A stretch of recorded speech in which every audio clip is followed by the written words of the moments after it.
What's going on, my little sexy motherfuckers? Can't wait for us to be in Vegas. Look at that. Ooh, is that you? People look at that. Alright, this was the, because I get this all the time. Everybody's telling me they're going to invest in ammo, and ammo's going to be a good part. I'm like, yeah, it is. But I think that you got to think about how that's going to be. And I'll give you an example. Like, before Venezuela went south, I knew a doctor, no joke, he's a doctor, real doctor, like that fucking kind of doctor, open wide, motherfucker, wanna pull that fucking tonsil out. He went and he got a bunch of Glock 19s, Glock 22s, and mags and ammos and stuff like that. I'm not gonna say where the country, whatever, but you use your imagination, you know, it's not the biggest deal. Who's over the border? Anyway, he took all his fucking money and he liquidated like tons of stuff. He owned like 4 furniture stores, like high-end furniture stores. So that was his side money. So he would make money medical wise, whatever, and then he would, you know, the high-end furniture, because Caracas was like well-to-do. Motherfuckers are ripped up with money.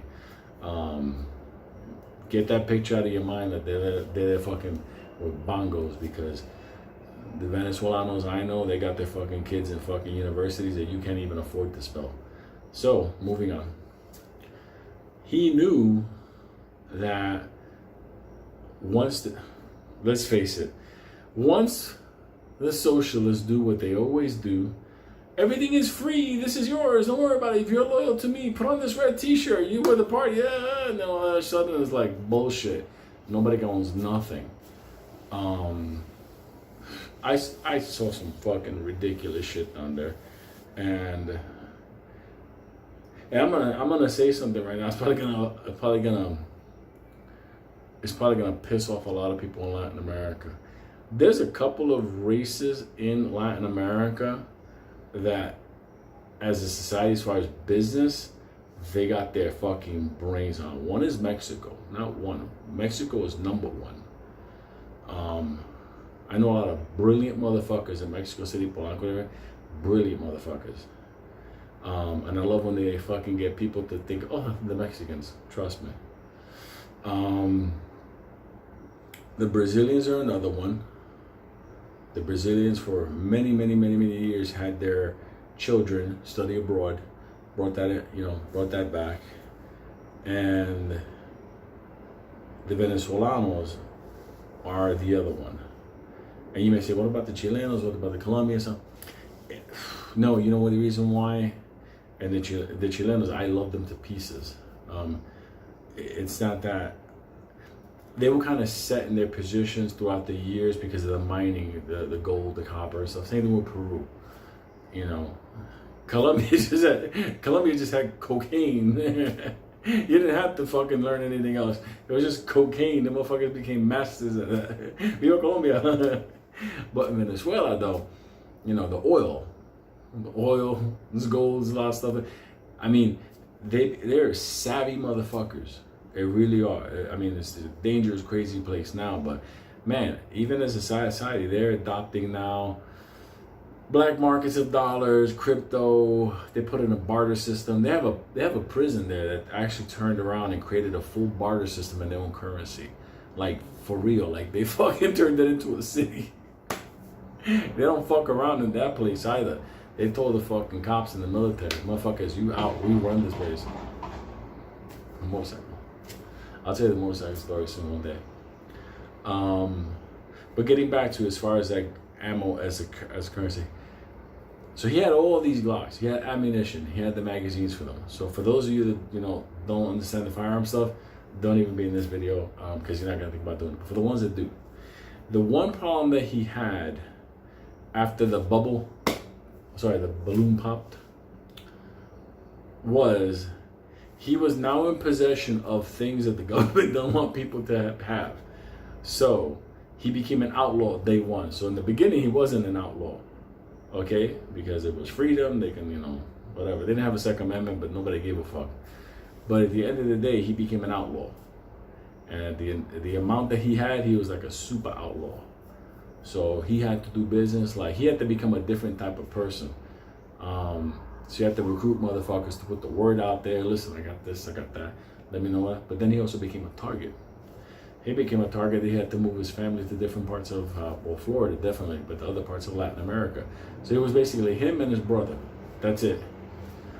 And they took a chance every time they had to sell that shit, because people that come in to buy guns and ammo, you know, yeah, he tried to do business with merchants, like, you know, for they could protect themselves. You know, people that still had to do business for money. And obviously there was a markup. But he also found out that during the hard times, people didn't have the money. So it was like this weird thing where, yeah, you could do the markup, but could people pay that markup? So then it started to become a barter thing. So then it was like, okay, how much is this worth? The ammo and the this. A car, but then there's no fuel. You know, you have to understand something. Ammunition, weapons, at a certain point while society's still working, yeah, you can make obviously a little bit more money on top.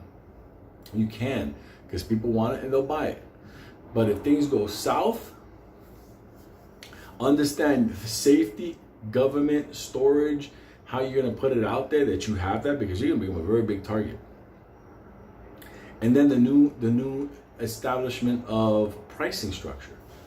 Do you understand? The pricing structure, it changes. It changes. So you have to think about how that's going to be.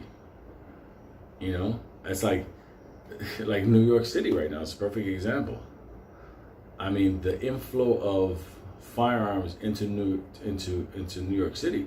I mean, people go from, oh, New York, they got a gun on the Second Amendment. That don't mean nothing for nobody anymore. That went out the window. Trust me.